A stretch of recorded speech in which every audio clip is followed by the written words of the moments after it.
നോക്കി ഓന്ന് രാവിലെ തന്നെ പോയിന്. എങ്ങോട്ടാ പോയത്? ഏയ് മനുഷ്യ ഓന്ന് പണിക്ക് പോയിന്. എന്റെ അമ്മോ, ഓൻ പണിക്ക് പോയിന്നാ? എന്തേ ഓൻ പണിക്ക് പോകണ്ടേ? എനിക്ക് വിശ്വസിക്കാൻ പറ്റില്ലടി. എന്നാ നിങ്ങളതങ്ങോട്ട് വിശ്വസിച്ചോളി, സത്യാണത്. എന്നാ ഞാൻ പണിയെടുത്താ മേച്ചനോട് പറയട്ടെ. ഓ മോന്ന് പണിക്ക് പോയിട്ടേ ഉള്ളൂ, പോഴേക്കും. വയ്യടി, ഞാൻ പിന്നെ ഒരു മാസം കൂടെ പണിയെടുക്ക.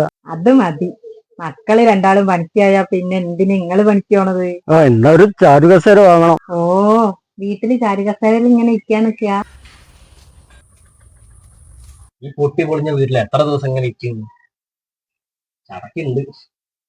എന്നെക്കാട്ടി നല്ല പണിക്കോണേ. പണിക്കോളി നടക്കൂല. ഉച്ച വരെ പണിയുള്ളൂ എന്ന് പറയാം. നേരെ വീട്ടിൽ പോവാം. ഉച്ചക്ക് ചോറിട്ടു. പിന്നെ എന്തായാലും പണി നടക്കണ്ടല്ലോ, പണിക്ക് കൊണ്ടെന്ന് പറഞ്ഞാല്. ആ അല്ലേ